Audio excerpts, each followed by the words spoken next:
Hi, and welcome to this small video about organizational decision making. The videos I'm making here are primarily focused on the role of the data analyst.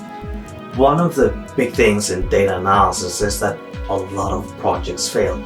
It's okay when things are going great and the economy is booming, but well, that's not always the case. So sometimes you need to write some proposals for projects which are a little bit on the edge, and there it's super important to know what the organization is looking for when they are making decisions, how decisions originate and how decisions are made. So that's why I'm making these videos, but let's get started. Organizations are making decisions as a structure. So that's why we're looking at organizations as a decision-making system. If you think of it in a way, it actually does make sense that we have an organization to make decisions, to make sure that work is done, work is properly coordinated and organized, so we are building on top of each other and not fighting against each other or sitting with our needle and thread in a small corner and just doing one product. So what we're looking for here initially is the decision sources. Where is it that decisions come from? And they can come from either top down in a delegation of details. Think of it in a way that the big boss in the company needs to make all the tiny decisions. Which variable goes here, which variable goes there, what's the schema for this or that table, when do we go to lunch, when do we, etc., etc., etc. The boss is making the highlights, it's making the details. So as you see on your left here, I have these small figures with a guy on the top. He delegates to 3 people. These 3 people again delegates to 3 people, and on and on. Of course, it's not necessarily 3 people, it can be anyone, where from 1 or 2 up to, usually say a rule of thumb, not more than 8 people. In that way, you divide the decisions out. You make the overall decision and they do the parts that make sense for them to do. Sometimes you also do the functional decision hierarchy, which means that you're basing it on the competence, the skills that are on the line that you have below. So you might have the decisions regarding marketing. It's the head of the marketing who's making it, sales, head of sales, the legal in the legal department, etc. In that way you control it. In that way, you make sure that the decisions are more and more granular as you move down the organizational structure. But where do they come from? Well, there are in essence 2 places that can trigger internal or external or within the organization by the people in the organization or some force affecting the company from the outside. At the same time, you can look at the timing of these decisions. Well, sometimes you're actually a little bit ahead. You have seen something within your organization. You do planning. Maybe if it is an external part, you look outside your organization and you see something might be happening. You search it out, you structure it, and you make a decision about what to do about it, even before things are happening. I have some videos on strategic scenarios which are quite interesting in this regard, but I'll leave that aside for now. Sometimes you've not predicted it, and the last few years with pandemic and wars, etc., is not something that you could prepare for, or at least not in a grander scale. So you have to be reactive. Something is happening and you need to either fix it if it is internal, or you need to respond to it if it's external. External could be a price change for a competitor, maybe they're moving into your new market, and you need to analyze, okay, what is happening, and you need to respond accordingly. Machine is broken, well, fix it. That's type 2 decision origin. Sometimes we also look further and in terms of what kind of decisions that we are looking for. The decisions, again, comes in 2 categories. It's either what outcomes do we want or what do we want in terms of the outcome? Do we want to be entirely certain about it, or can we accept some uncertainty? And what about the causality? Is there a cause and an effect? If I do this, then that is going to happen. These 2 dimensions link up to 4 different decision types. Computational, where we've done the full analysis, we've structured the process, we know all the details are in place, and if we do this, this is going to happen. Cool, great.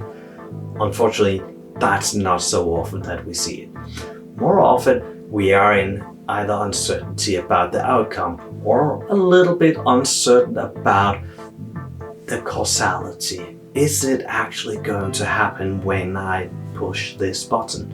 Well, if we're in the uncertain belief about the causality, we're looking at judgments. We have a gut feeling. This is probably how it is. And gut feelings are not necessarily bad. We just cannot be entirely certain about it. On the same way, if we're uncertain about the outcome, well, we go for, well, this is probably the best solution that we are going to reach now. We don't have all the information that could be nice to have, but we're certain about the causalities of what we're doing now. So we do the compromise, the good enough solution. The last one is, well, we don't know if this is the right thing. We don't know if it is actually going to work, but oh, I got an inspiration. This is probably the best way. This is our best guess. All right, if we're then looking at these different decision types, we're not necessarily going to make decisions because we have what's called action thresholds. These action thresholds are when we're ready to make the decision. If we're not too unsatisfied with what's happening right now, well, if our current state is not that far from our wanted state, well, we don't do anything. No problem recognition. So, hey, I'm actually feeling quite good. I got my coffee, I got my paycheck. Well, hey, I'm happy. I don't do anything about it. Well, I have crappy coffee, my paycheck is too small. I have a problem. I go search for a new job. Or in an organizational context, well, we do have customers, but we want a lot more. Okay, we need to do something about it. We have the problem recognized.